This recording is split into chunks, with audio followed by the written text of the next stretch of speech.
people like me. You need people like me so you can point your fingers and say, that's the bad guy. That's the bad guy. That's the bad guy. That's the bad guy. That's the bad guy.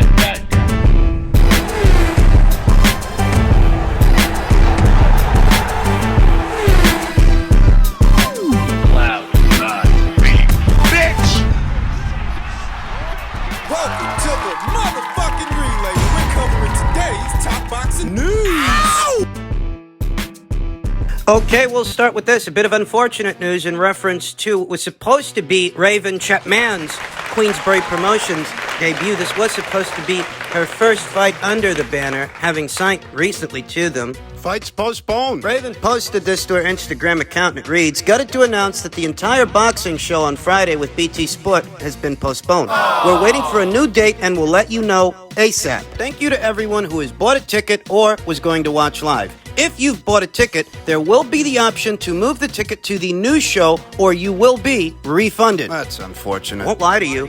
I would have preferred to see Raven go to Matchroom. I would have preferred to see Raven go to Sky. I love her. It just feels like a lot of Frank's shows, outside of major ones like this past weekend's, they're flying under the radar. It feels like, comparatively, Matchroom is doing more shows. Sky Sports, Boxer, they're doing more shows than Frank is. Caroline Dubois is a prime example. Caroline Dubois, who's signed to Boxer, fights on Sky. She's already fought 2 times this year. She made her pro debut, and she's advanced to a record of 2-0. She's had 2 fights this year. 2 fights this year alone already. 2 fights? 1 in February, 1 in March. Think about Sky Nicholson in the schedule that she's on. Sky boxes under the Matchroom banner by way of DAZN. She debuted as a professional last month and fought 2 times. She's set to fight again later on this week on Saturday on the undercard of Taylor versus Serrano. I just felt like Raven Chapman, who's very talented, by the way, very gracious as well. I've had the opportunity to speak to her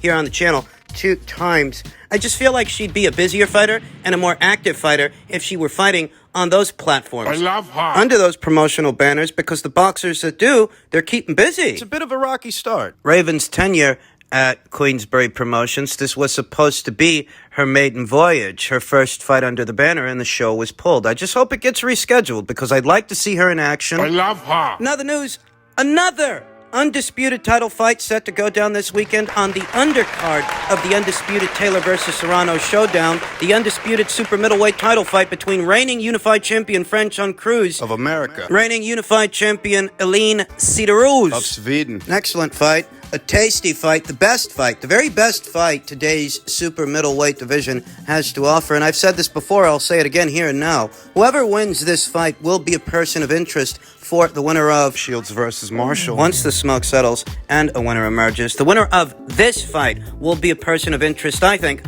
for Christina Hammer, who's also supposed to be in action this weekend against Luisa Davidova. Christina signed to Wasserman Promotions, and she's going to be part of a Wasserman show this weekend. Alongside Sophia Leash and several others. Better still, the winner of this fight, the winner of Cruz versus Cederroos, will be a person of interest for Christina Hammer, will be the woman to beat anywhere at around 168 pounds, as the winner of the fight will be in possession of all that division's alphabet titles. That much is obvious. If you're not trying to fight the winner of this fight, I don't know what you're doing. What are you even boxing for? Some interesting particulars ahead of this fight, some things to consider.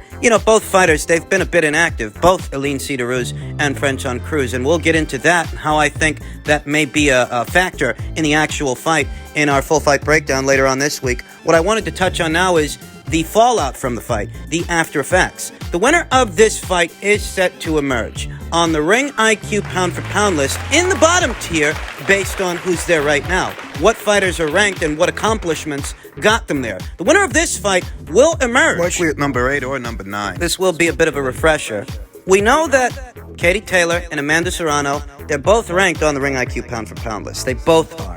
And we know what the rules are, the rules that govern the list. No fighter coming right off a loss is allowed to maintain a rank. The list is only for winners and only for champions. In that way, the loser of the fight, until such a time as they can get themselves back in the winner's bracket, they will be ejected from the list. thereby creating a vacancy. A vacancy that the winner of Cruz versus Cederroos will occupy. Now, obviously, the winner of Cruz versus Cederroos will become the woman to beat at 168 pounds, though compared to the fighters that are already ranked on this list, they won't have the strongest of arguments. Neither of them. Neither Aline Cederroos or Franchon Cruz. You know, both the alphabet titles that Franchon won, they were vacant titles. Aline Cederroos, she won the vacant IBF. The blue belt was vacant when she won it. She did, however, beat New York's own Alicia Napoleon for what was then Alicia's WBA title. She actually beat a champion in order to get that belt. So in that way, Aline is the only one of these two fighters that actually beat a champion to be a champion. If she beats Franchon, that makes two. If Franchon beats her,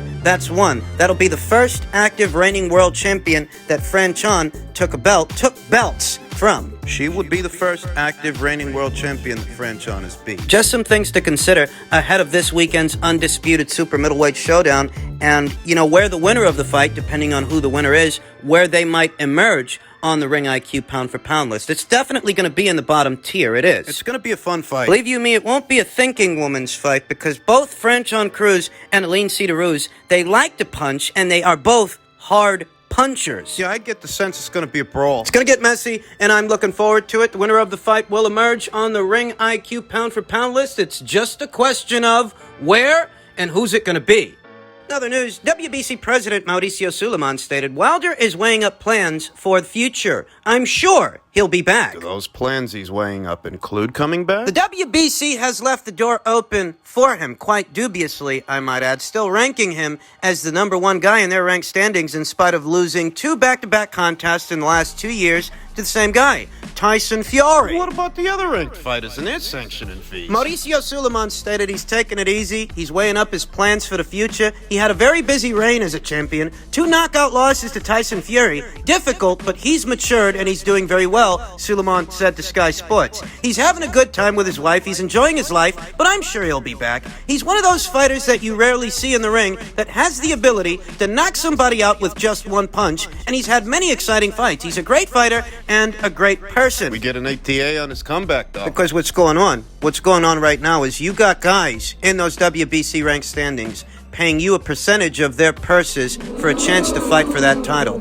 And because Deontay Wilder is still ranked at number 1 after all this time, even after Tyson Fury has returned to action, whereas Wilder still has not. The ranks are as good as frozen. I don't know why these guys do it. Why even bother paying the WBC a percentage of your purse, paying those sanctioning fees, for a chance to challenge for the green belt when... The ranks are as good as frozen. Wilder didn't lose the WBC title in his last fight, you understand. He lost it over a year ago, 2 years ago. That gets him ranked at number 1? Apparently. How dubious that is or isn't is a judgment I'll leave up to you. Better still, the fact of the matter is he's ranked at number 1 2 years after having lost the WBC title. He got his second shot at it in him and Tyson Fury's last fight last year. Tyson Fury has returned to action since then. Deontay hasn't, yet he's still ranked at number 1. So if you're one of these fighters, these guys, top 15, top 20, paying sanctioning fees in order for the chance to fight for that belt, it should rub you the wrong way. You can't even challenge him for his position in those ranks. And that's what ranks are for. I mean, that is the function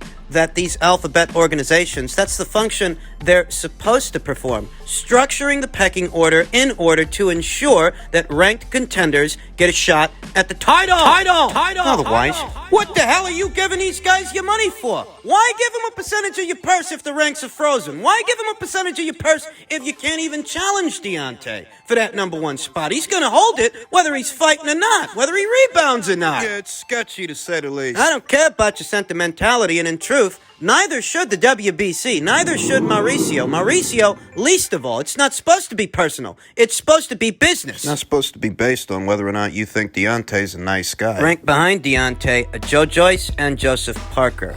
They're ranked number 2 and number 3 by way of the WBC, number 1 and number 2 by way of the WBO. In all likelihood, they're going to stay the course by way of the WBO. They might.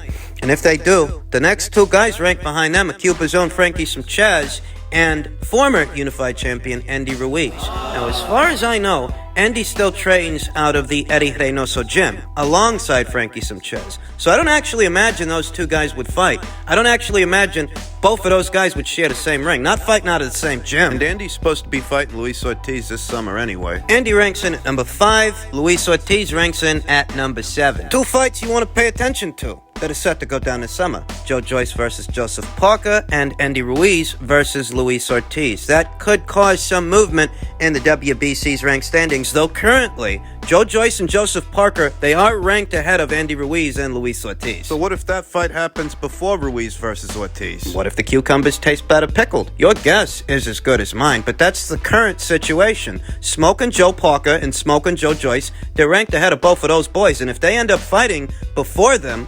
ideally, the winner of the fight would move up those ranks and be in a pole position to fight for the green belt in an ideal world. Yeah, but things are seldom ever ideal in the sport of boxing. Ain't that the truth? Listen, I'm not even against Deontay Wilder coming back. There are still very exciting fights out there for him. You know, if Andy Ruiz makes it past Luis Ortiz, they can make a little pay-per-view fight between them, between Andy Ruiz and Deontay Wilder. It's a winnable fight. Deontay Wilder versus Frankie Sanchez, 2 to 3 fights from now. Yet another intriguing fight that can happen. I'm not against him coming back. What I'm against is the preferential treatment. He already got a shot to win his belt back. You're gonna give him another one? Shouldn't he have to earn it? You make everybody else jump through hoops. Deontay Wilder, he's what, 36, going on 37 years old? Not exactly an old man for a heavyweight. You know, heavyweights, they do get better over time. I mean, that's what they say.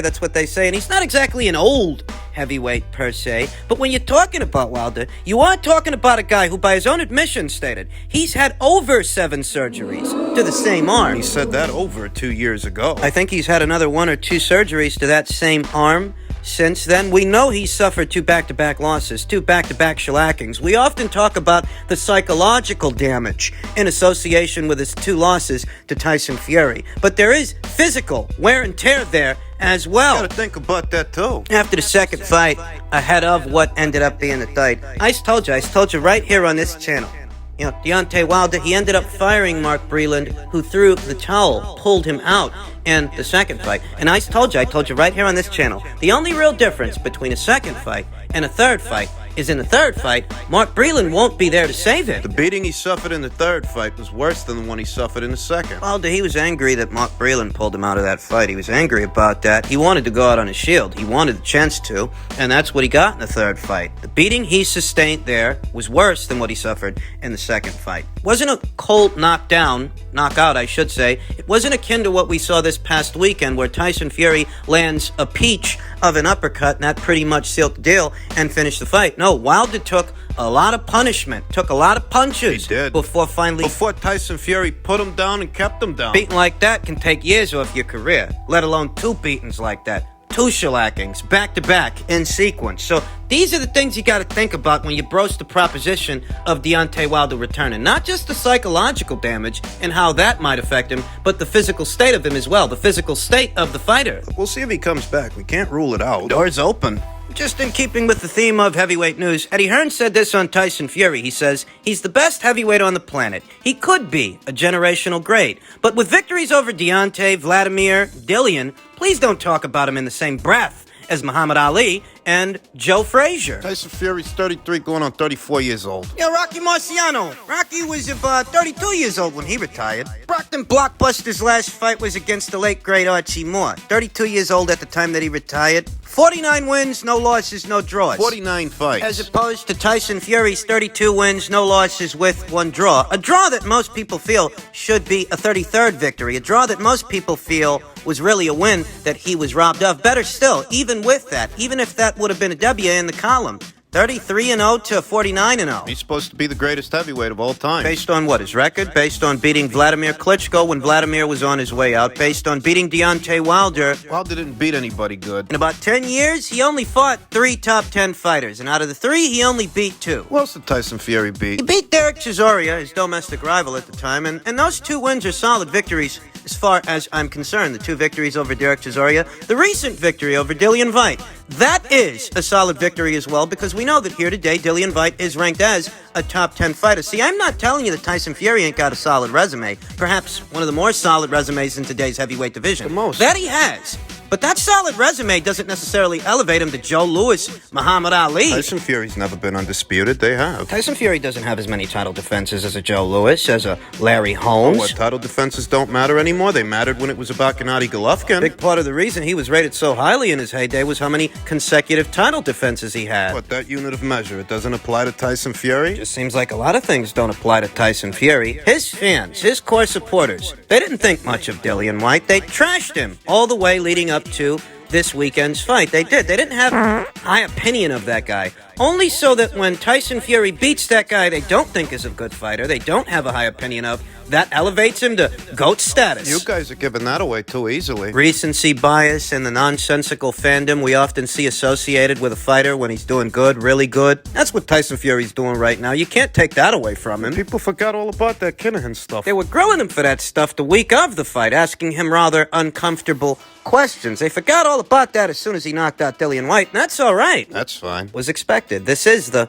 what have you done for me lately split, after all. And as soon as there are some more developments in association with that Kinahan situation in Dubai, I've no doubt They might actually go back to grilling him. he might be a media darling right now, but anybody familiar with this sport knows how quickly things can change depending on what's going on at the time. Recency bias, that's the easiest way to put it. Look, Tyson Fury might very well be this era's premier heavyweight, but being this era's premier heavyweight doesn't necessarily elevate him to that hall with those fighters. Your Joe Louis, your Lennox Lewis, your... I can only tell you what I think. If you want to know what I think and you're here, you came here. I can only tell you what I think. If you want to know what I think and you're here, so I'll assume that you do, all this talk about Tyson Fury retiring, having never been this division's undisputed champion, the way some of the legends of old were undisputed champions in their time, he can't be elevated to that status in the absence of that. It doesn't work like that, and it never has. You want to give it away to this guy, and you want to give it away too easy. All-time great status. And I'm not going to do that because I don't expect anything of Tyson Fury that I wouldn't expect of anyone else. In fact, the same things I expect of Tyson Fury are the same things I expect of Anthony Joshua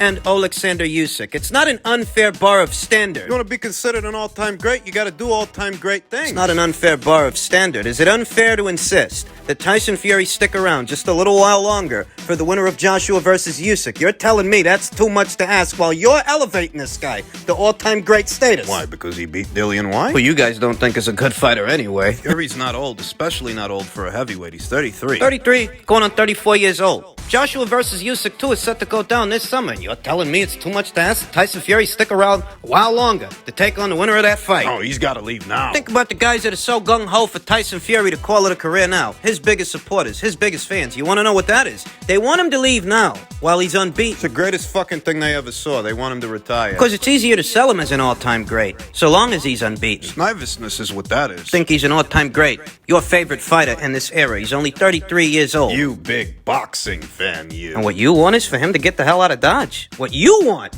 is for him to retire. Why? No, what you want is for him to make out like a bandit so you can lord it over everyone that he's an unbeaten fighter. You're nervous types. You're too fucking easy to read.